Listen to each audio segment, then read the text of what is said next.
Mga kaibigan, meron lang akong valid concern sa mga companies dito sa Pilipinas at specifically sa um, what do you call this, customer service nila dito.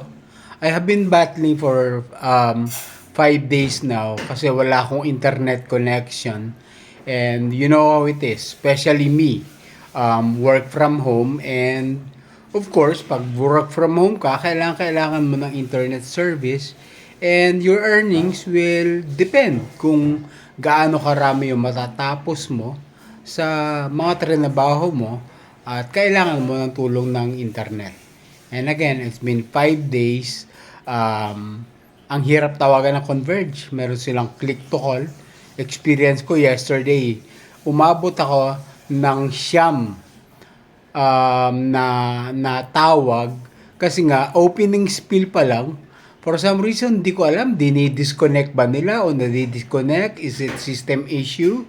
Ngayon, kung system issue, hindi ba nila kayang solusyonan? But, okay, given system issue, salamat sa pangsyam na agent na nakausap ko. And, of course, all they can say is we apologize for the inconvenience. Rest assured that our higher team or resolution team is trying to resolve the issue. Just wait for further announcement. Blah blah blah. Ek ek ek. And it's too tiring. And then, kanina, the worst, nakipag-chat ako sa Converge customer support. And I gave the ticket number that was given to me 48 hours ago on my third day na wala akong service. So, ang sabi niya, wait for few minutes and check niya raw. And then pagbalik niya, sabi niya sa akin, ticket number has been resolved. So, I created a new ticket number for you. Sabi ko, excuse me, bakit mo ginawa yon? This is through chat, of course. Bakit mo ginawa yon? I am making a follow-up on a ticket na 48 hours ago. So, hindi na resolve, dapat may resolution na ngayon. Sabi niya, resolve na raw. And then, sabi ko, naiintindihan mo ba yung usapan natin sa conversation? Why was it resolved? Kung bumalik ka sa akin, imbis na sagutin mo kung sino, kung bakit na-resolve, kung paano, gumawa ka ng ticket number which you're telling me that it will be resolved in another 24 to 48 hours. And then, blah, blah, blah, apologize, rest assured that our resolution team is acting on the issue, blah, blah, blah. And then, terminate niya na yung chat. And then, I got pissed off, naghintay na naman ako na panibagong, I'm sure makaka-relate dito yung mga naka-experience na makipag-chat conversation sa Converge. Nagsumbong ako dun sa sunod na taong kausap ko. And of course, it was same resolution. However, I got surprised. Sabi niya, the first ticket that I gave is still in progress. Then sabi ko, how in the hell that the previous agent prior to you said that nag-create siya na bagong ticket kasi nga, solve na yung ticket. So, ano ba talaga? And then, to make the long story short, there's no resolution. And sabi ko na lang, how can I get compensated for the days that wala akong services? Nung una, kasi nangyari na sa akin to, siguro mga 1 year ago, ang sabi sa akin, 5 days daw, kailangan walang service. And then, ayun nga, basta may mga binigay siya kung paano. Before, it was 5 days na walang service, tsaka ka lang bibigyan ng parang rebate. But sabi ngayon, nadagdagan na isang araw. Now, it's 6 days na raw. So, nakakalungkot mga kaibigan.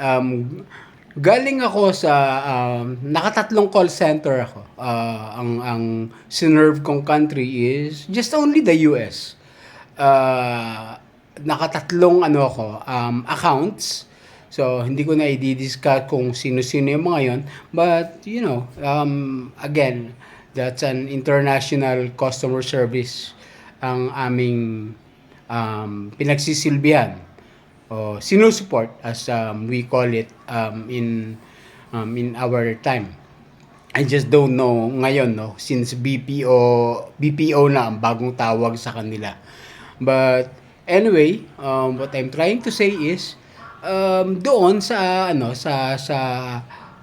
American standard, halimbawa galit yung customer, we can on our end, me as an agent on my end is I can compensate the client on my end. O, sige, bigyan kita rebate, I'll give you free 6 months or 3 months of this programming just to compensate for our mistake.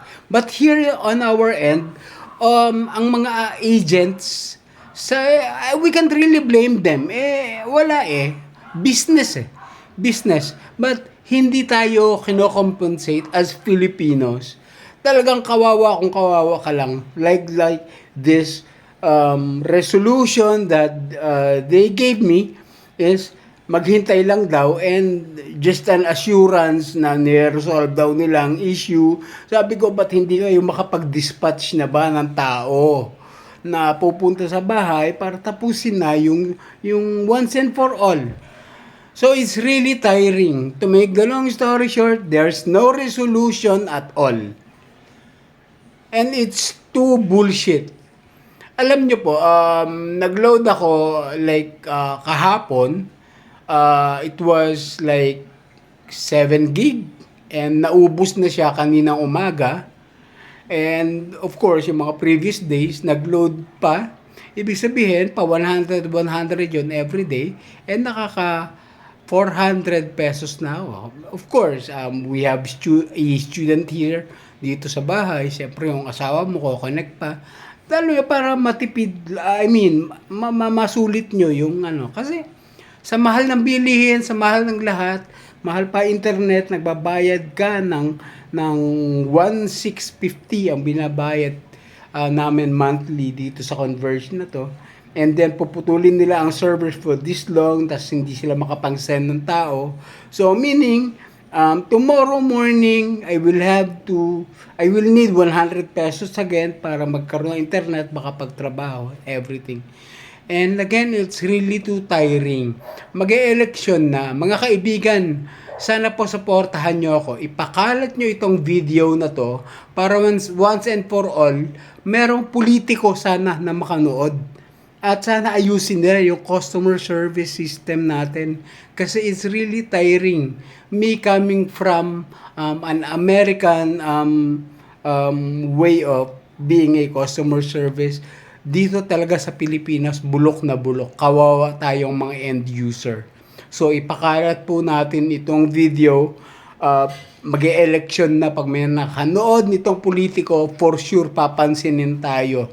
And for sure, I hope matulungan tayo pagbutihin yung customer service sa Pilipinas. Sana maging end user friendly. Kasi kung halimbawa tatawag sa kanila, part of the longest spiel na maririnig mo sa robotic person na nandun, trying to remind you about their website, and the longest spiel is about payment, telling about their payment department, on how you will be able to pay, blah blah blah blah blah blah. It's all about money na kinukonsume nila sa atin.